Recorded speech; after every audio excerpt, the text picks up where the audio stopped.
Salut et bienvenue dans cette nouvelle vidéo de CGP Nouvelle Génération. Aujourd'hui, on va parler d'un sujet extrêmement important. C'est les actualités en termes d'acquisition pour les conseillers en gestion de patrimoine pas du tout en janvier, en mai 2026, parce que je crois qu'il y a pas mal d'actualités. Aujourd'hui, on va être très concret sur ce qui fonctionne, ce qui ne fonctionne plus, ce qui va fonctionner à nouveau demain et surtout permettre à des conseillers en gestion de patrimoine, des conseillers financiers, des courtiers aussi, de continuer à se développer dans un environnement qui est très chamboulé par l'intelligence artificielle, par la communication de manière générale et aussi par les mutations qui sont en grande partie le fait de la consolidation des acteurs. Alors ça, c'est pas nouveau. Restez bien jusqu'à la fin de la vidéo parce que je vais vous donner un petit tips avec une ressource qui va vous être très utile. L'objectif, c'est réellement qu'on puisse avancer ensemble. Pure valeur, là, je pars en rendez-vous avec un apporteur d'affaires dans un coin de Bretagne, donc business first. Alors, premier point, qu'est-ce qui marchait avant? Qu'est-ce qui marche plus aujourd'hui dans l'acquisition? Alors, c'est pas du blabla, pour le coup, c'est des éléments qu'on a en feedback de la part des 25 conseillers en gestion de patrimoine qu'on accompagne dans leur développement aujourd'hui. C'est mes feedbacks à moi avec mon cabinet. Donc, la première étape, c'est de parler de ce qui fonctionnait auparavant. Avant, on constatait que sur LinkedIn, il y avait des rendez-vous de prospects, des prospects chauds, des prospects prêts à passer à l'action sous condition de faire des posts qui étaient suffisamment engageants, ce qui n'était pas le cas tout le temps de tout le monde d'ailleurs. Je pense que la plupart des gens se cassaient les dents sur leur post LinkedIn. Alors aujourd'hui, ça, droit au but, ça marche quasiment plus. Il y a beaucoup moins de traction sur LinkedIn qu'auparavant. L'algorithme a changé, on a déjà fait une vidéo à ce sujet il y a quelques semaines de ça. L'algorithme pousse désormais beaucoup les nouveaux acteurs. L'objectif, c'est qu'il y ait plus de frasques, plus de fracas, plus de posts qui font des performances éphémères, même parfois durables d'ailleurs, mais avec des créateurs qui, eux, peuvent être éphémères. Il n'y a pas de problème pour LinkedIn aujourd'hui de pousser un post de quelqu'un qui vient de commencer à poster, sous condition que ce post-là soit bon. Il peut générer des dizaines de milliers d'impressions, des centaines de likes et commentaires, des republications, etc. LinkedIn pousse énormément ce genre de contenu nouveau, de créateurs nouveaux. Et les créateurs un peu plus anciens, un peu plus réguliers eux aussi, continuent à avoir de l'attraction, mais c'est nettement moindre vis-à-vis d'auparavant. Ce qu'on constate, c'est des divisions par 3, par 4, par 5 du nombre d'impressions parfois, et ça de manière très durable. Derrière, les clients, les prospects, ceux qui prenaient auparavant rendez-vous avec nous par ces canaux-là, eh bien mécaniquement, comme il y a moins de vues, il y a moins de rendez-vous, et puis surtout, le nombre d'acteurs à s'être prononcés, à être prêts et présents plutôt sur LinkedIn dans la gestion de patrimoine a augmenté. Alors, je veux que vous gardiez en tête quand même un point ou deux, c'est que aujourd'hui, le nombre de conseillers en France qui publient sur LinkedIn, ça doit représenter moins de 10%, c'est même évident. Je crois que les dernières statistiques étaient plutôt de l'ordre de 5%. Donc, c'est une extrême minorité des gens qui sont assidus et qui publient sur LinkedIn. Donc, il y a toujours des choses à faire par rapport à ça. Petit insight, petit conseil par rapport à ça. Justement, par rapport à LinkedIn, suggestion, même si moi je la pratique énormément, pourquoi ne pas parler après tout à des apporteurs d'affaires sur LinkedIn? Pourquoi ne pas orienter LinkedIn sur l'acquisition d'apporteurs d'affaires?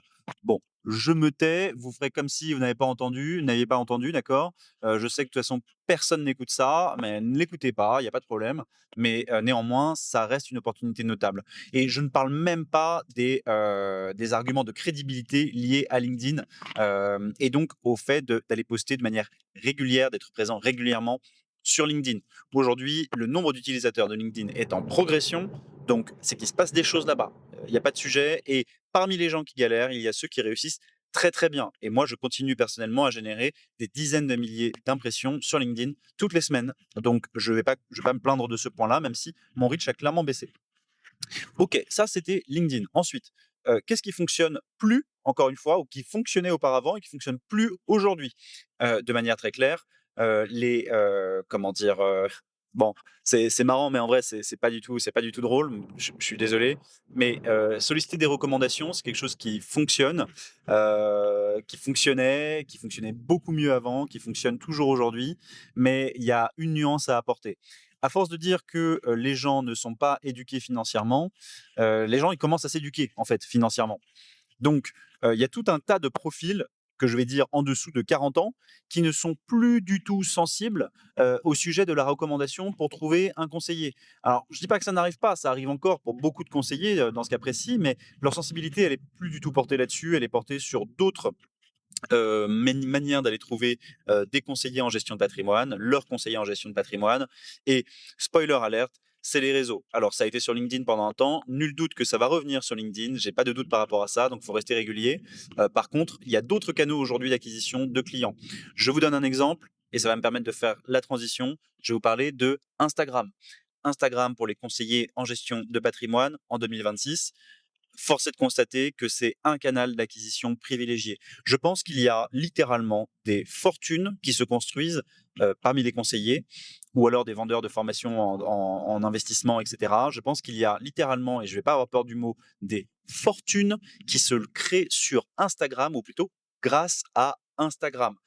C'est assez commun de voir des conseillers en gestion de patrimoine avec 10, 20 000, 50 000 abonnés sur Instagram et sachez que ça rapporte réellement des rendez-vous. J'en ai fait l'expérience avec mes humbles 2000 abonnés, un peu plus de 2000 abonnés sur Instagram. J'ai eu les rendez-vous sans doute les plus qualitatifs parmi ceux que j'ai acquis en réseaux sociaux et réseaux digitaux. Ces prospects-là, comment dire, sont des gens qui sont qualifiés et qui sont surtout très sensibles à la qualité de ton contenu, de votre contenu sur Instagram. Donc, quand je parle de qualité, je parle d'aller faire quelque chose de différenciant et qui apporte de la valeur. De manière générale, à quoi ça sert de communiquer si, à minima, on n'apporte pas un petit peu de valeur? Les arguments de visibilité ne suffisent pas pour pouvoir aller déclencher des rendez-vous. Alors, je le dis au milieu de la vidéo, mais c'est un point qui est majeur et encore une fois, qui est tout le temps négligé. La valeur, c'est ce qui rapporte. C'est ce qui rapporte des contacts. Sans valeur, pas de contact. Tout le monde s'en fout que vous soyez conseiller en gestion de patrimoine à Fougères. Tout le monde s'en fout. C'est pas ça qui va faire qu'ils vont vous consulter. Tout le monde est en mesure de faire une visio. Tout le monde sait que leur conseiller peut être à l'autre bout de la France. Dans un certain nombre de cas, ce sera suffisant pour le client ou pour le prospect. Alors ça, c'est voilà, je voulais clore ce sujet avec Instagram. C'est ce qui marche aujourd'hui. Ça marchait hier, ça marche aujourd'hui. L'objectif, c'est de faire de la qualité, de faire de la personnalisation et d'apporter de la valeur. Un autre point majeur, on va arriver déjà à la fin de cette vidéo. Un autre point majeur, avant que je vous donne un conseil, d'ailleurs, je vais vous donner un conseil à la fin. Un autre point majeur, ça va être de constater qu'il y a un vrai flight to quality. Les gens, les conseillers et nos prospects, nos clients veulent plus de qualité. Ils ont été biberonnés par des sociétés qui font du marketing agressif pour vanter les avantages du sans frais, pour vanter les intérêts du conseil, pour vanter l'ouverture que Internet désormais propose et permet d'avoir en termes d'investissement et en termes de solutions. Donc je vous le dis, aujourd'hui, les prospects et nos clients veulent de la qualité.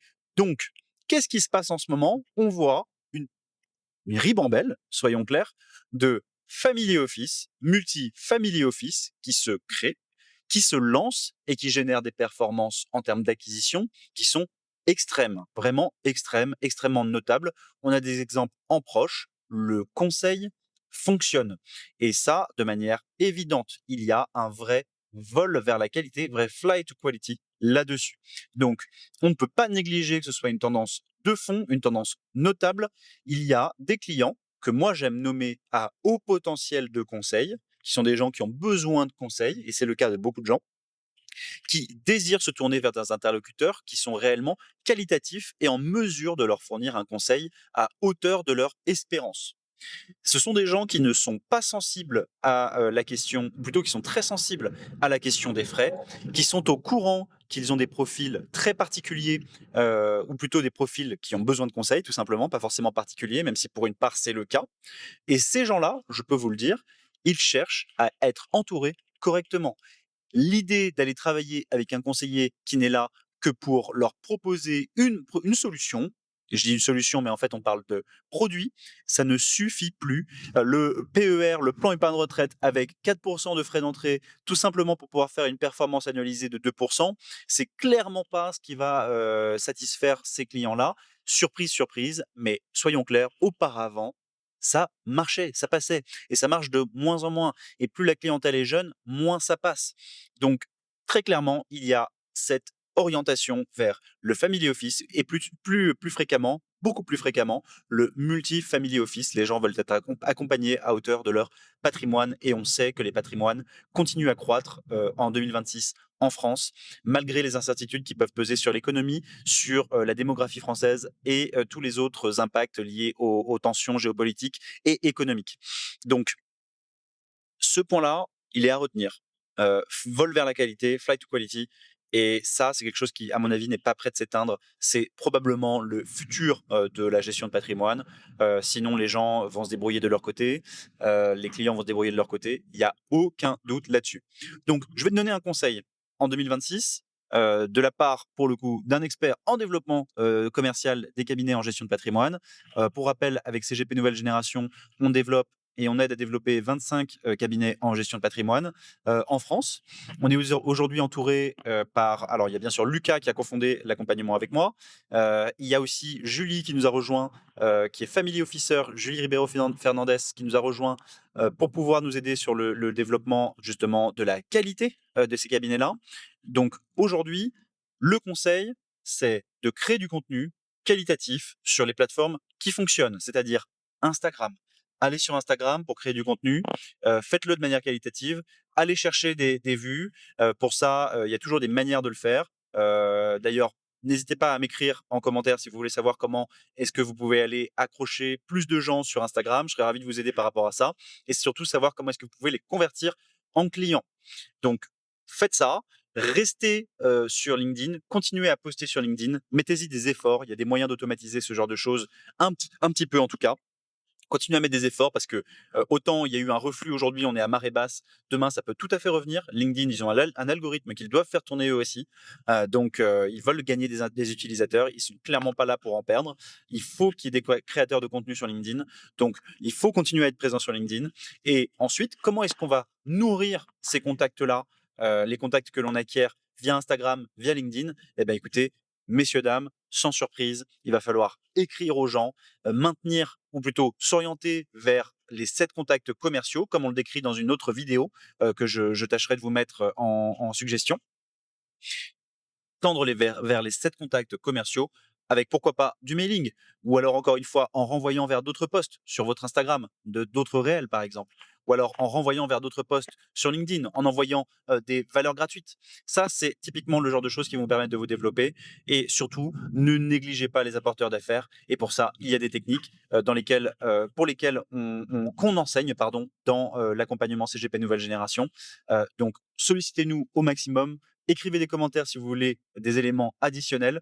Notez très clairement ce que je vous ai dit là, parce que c'est mon impression, encore une fois, de l'accompagnement de 25 cabinets en gestion de patrimoine.